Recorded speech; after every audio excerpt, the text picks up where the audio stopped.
Israeli Prime Minister Benjamin Netanyahu is set to begin talks Monday on a second phase of the ceasefire with Hamas as he visits the new Trump administration in Washington.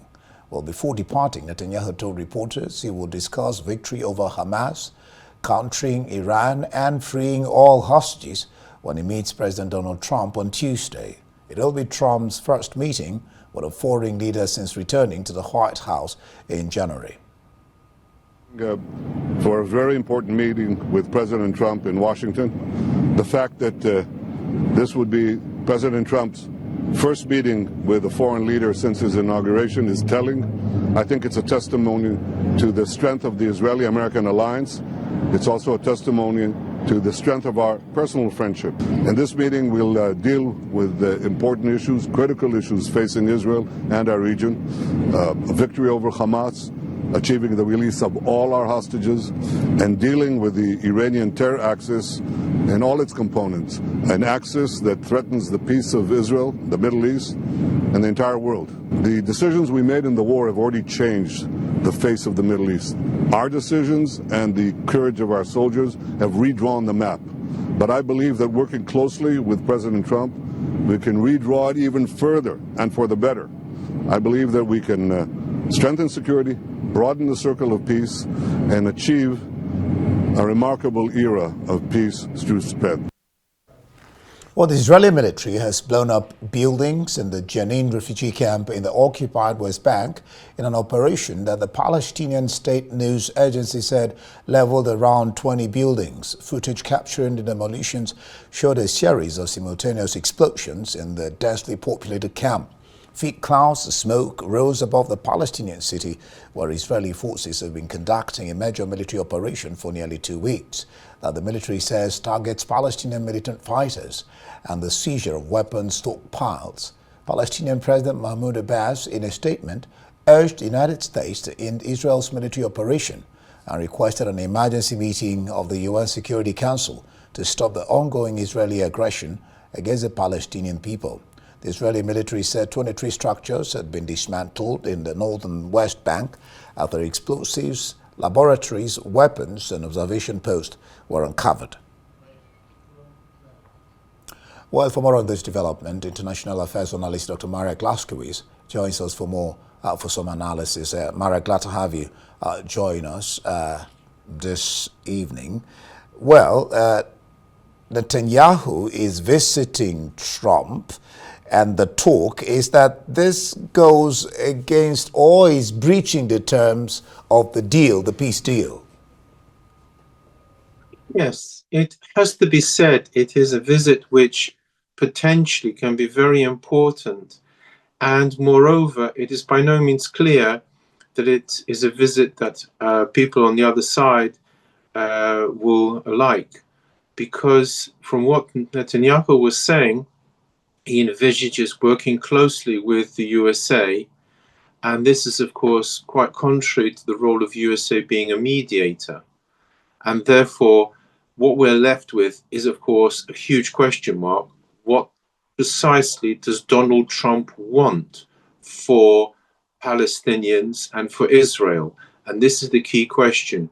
But certainly Netanyahu feels confident that he can secure at least some of his objectives, which he outlined there, including the destruction of Hamas. And he also made a comment about redrawing the map, which was partly in a figurative sense, but may also be literal.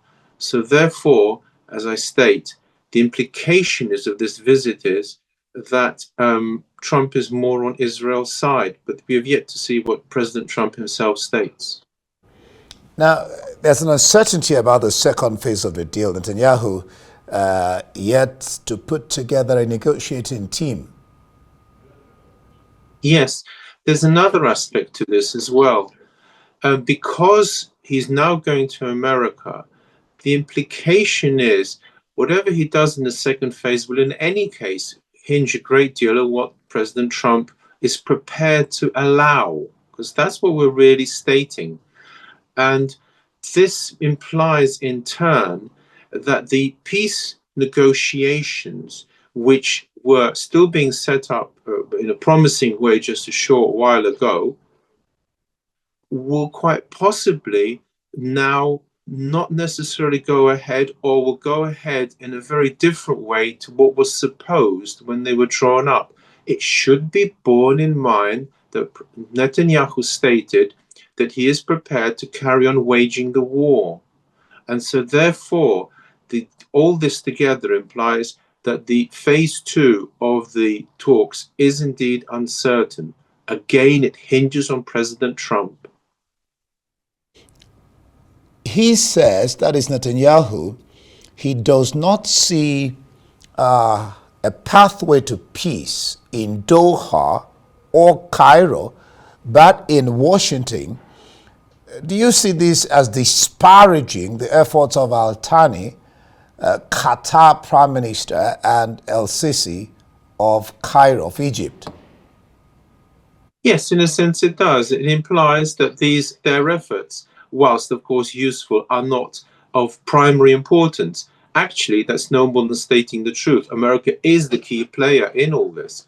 However, it is not a pleasant way of putting it, and the implication it has is that the efforts made by Egypt and Qatar to actually set up the second peace conference are therefore of not primary importance. It is what America says and does. And the further implication is that he would be prepared to not have the second phase if needs be, if he could get away with it. That's all the implication by these, as you put it correctly, disparaging comments. All right.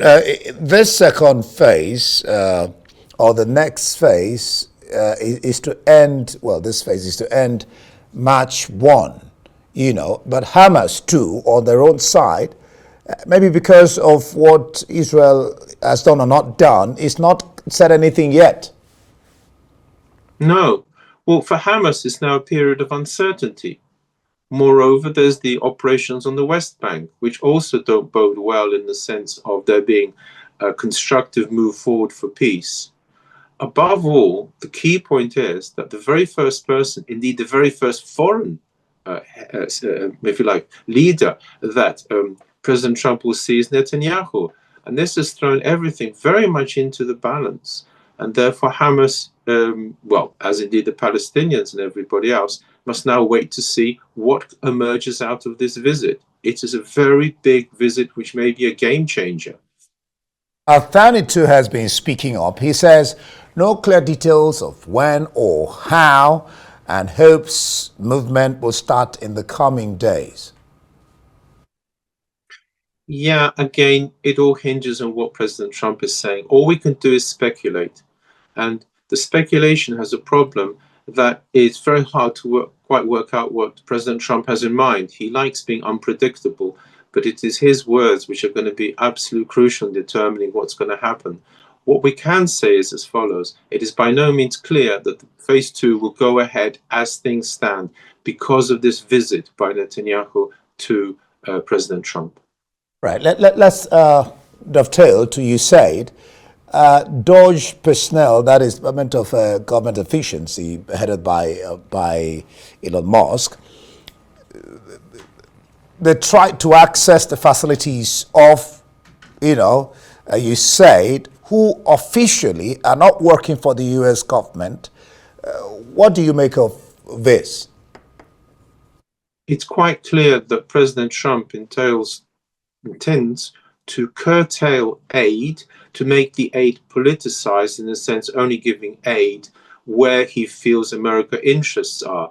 That emerges out of what he says. Closing down US aid right now, the goal is simply to have a clear field that when he starts to operate, he won't have people who are not in his favor, in people who are maybe not agree with his plans.